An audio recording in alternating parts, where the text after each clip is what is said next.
What's going on, everybody? This is Jeremy from USARK, and I'm super excited to be chatting with my buddy Rob Christian, or also known as Rob is Creeping It Real. Rob, what's going on, man? Hey, what's going, man? I'm super excited to be on today, to have a little bit of chat outside of our regular reptile talk chat. I'm Exactly. happy to talk about USARK today. Heck yeah, man. So, for people who don't know you, what do you keep? What reptiles do you have? I work with a wide variety of things, although I think that judging from my Instagram, people think that I only keep scrub pythons now because that's mostly what I post on my Instagram. Yeah. But I do have a variety of different scrub pythons. I have some corn snakes. I've got some blood pythons, some short-tail pythons, Borneo short-tail pythons, an Amazon tree boa, a variety of things. I got a smattering of things. Heck yeah, I dig it, man. And you've been keeping pretty much your entire life. Just about, just about. So before I was born, my mom had pet tarantulas, and so I was raised with spiders in the house. And then when I got to be old enough to know what reptiles and amphibians were, we got frogs because my dad is terrified of snakes. He's not from the US, so he's afraid of snakes. So I wasn't allowed to have snakes when I was little, even though I was obsessed. So we had frogs first, and then fire belly newts, and eventually got Chinese water dragon. And my first chameleon was a Jackson's chameleon, and so that sort of led me on the road. Yeah. I think, it's funny. I think you're the only person I know that can say, like, yeah, my mom had tarantulas before I even Yes, was a thing. Like, before I existed, my mom had pet tarantulas. that's awesome, man. What did your mom keep? What was her tarantula of choice? So it was either between Brachypelma or Avicularia. So she had Mexican red knees before I was born. I think they're Brachypelma anitha now, although they formerly were Smithi. And then Avicularia, whatever species they had in the pet store. So typically it was Avic. It's your regular standard pink toe. So, scrub pythons. Let's talk about scrub pythons for a second. Definitely a species that's not commonly kept. In Yes. though seemingly becoming a bit more popular, which is really cool. Yeah. What was the allure of scrub pythons for you? I think that seeing pictures of them in books back in the day, I was like, oh, that's a cool looking snake. And then when the internet came around and I was able to like look online at stuff, seeing actual good pictures of different kinds of scrub pythons, I was like, oh my God, these things are amazing. And back then I was just like, oh, I love bloods and short tails. I love California king snakes. Vine snakes. I had all these different snakes. I was like, oh man, I gotta get these. But then when I saw scrub pythons, I was like, oh, those are really cool. And then when kingsnake.com was around way back in the day, they had a chat room, and on Saturday nights they would do reptile chat where starting at like I think it's 7 or 8 p.m.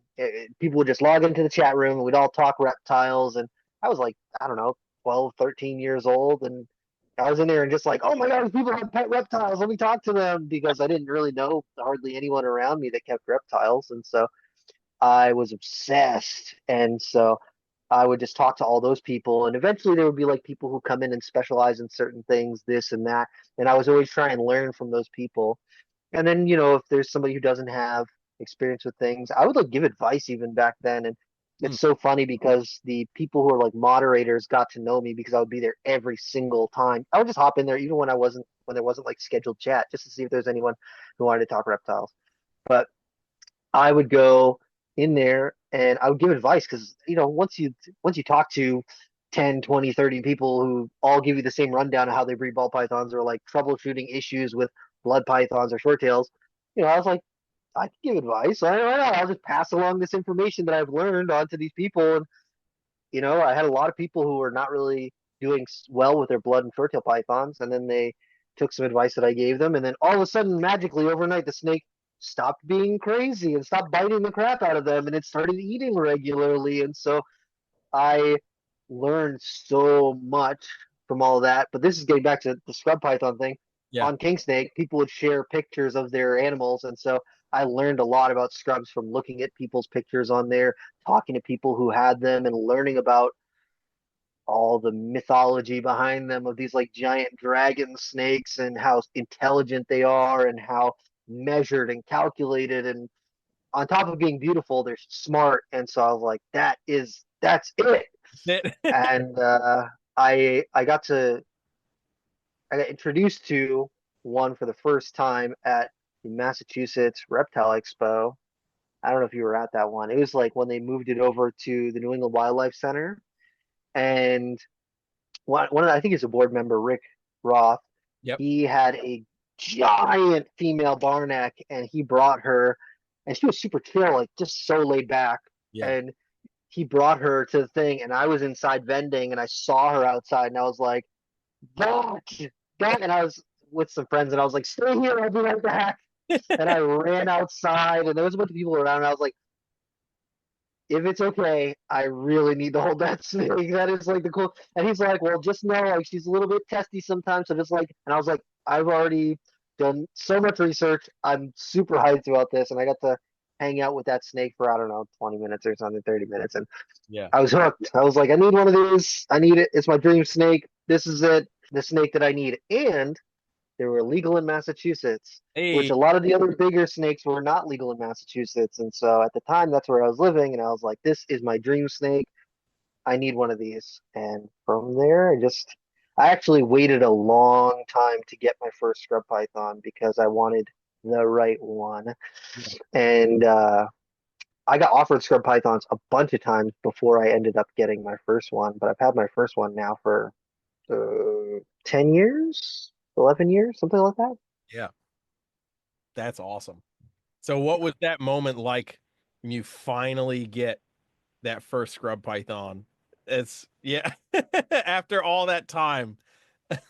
I feel like people who are in reptiles long enough, you get some of those moments, a couple of them, not all the time. You get this, this animal that you've been like, oh man, these are so incredible. I want one so bad. And you look at them and see pictures and, drool all over them all over the internet and on, forums and all this stuff, which forums not anymore, but on Facebook and on Instagram and all this stuff, you see pictures of these things and you're like, oh, I just need one of these. And then when you finally get that snake or that lizard or that turtle or that frog or that salamander, it is just like sucks the air right out of you. It's like, oh my God, this thing's so incredible. And I just want to stare at it. I just want to look at it and stare at it and just, I don't want to blink because I'll miss a moment of how cool this thing is. Right. Absolutely. And yeah, so I was hyped, super excited, and I I still have that snake. She's amazing, Janet, my baby. Heck yeah. And yeah, it was over the top and excitement, and I was just so incredibly hyped about this snake, and I'm still hyped about it. Yeah.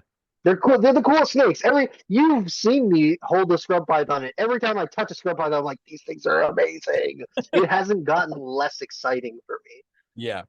I think that's like the best thing as a keeper when you finally found that species that just really satisfies that itch, It where you're just speaks like to you. just every chance you get, you're like, this is it. Like this is the coolest thing. I enjoy this. Like I enjoy everything that I've got, but like this animal is like it, Mhm. in every moment is Mhm. that much more special with that animal, especially when you go from vying for them to then finally getting that opportunity when you get the exact thing that you've been looking for.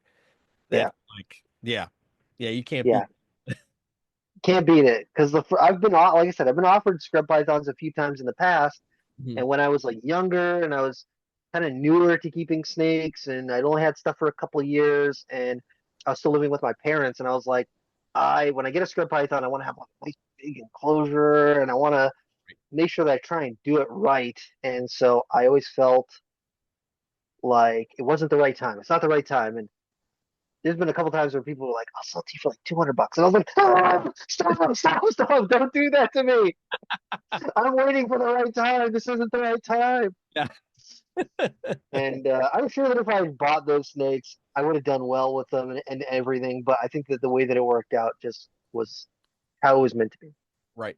Absolutely. You see, the thing with scrubs is like I like to kind of know the individual personality of every single one, and I want to get as much hands-on time with them as I can. With my work schedule, it's been tough, but I like having hands-on time with them so I can kind of gauge how their handle ability is and their interaction, kind of chart them over time with how they're coping with being around me. And so I think the more scrubs that you get, the harder it is to do that. And so I've never wanted to have like 100 scrub pythons. Like, don't get me wrong, that sounds really cool to look at, but also the amount of work and time that you'd be able to spend with each individual animal wouldn't be as much. And so I feel like I get more out of having less of them.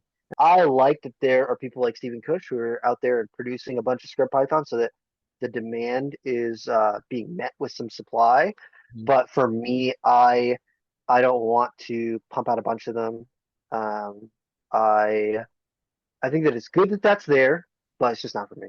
Yeah, that's very fair. That's very fair. It's nice to it's nice to know exactly where you kind of fit in that niche, you know, where you Yeah, confident like, no, I'm happy with this, man. I have the yeah. snakes. I'm And, good. and also to his benefit, like there's very few people producing these snakes, so it's producing enough to kind of meet that demand. And uh, you know, I think that these snakes are only getting more popular, so I don't see the demand going down for them. The demand is there. People want them, and I feel like people are putting more time and effort into keeping them, and I like that. Yeah, absolutely. I agree.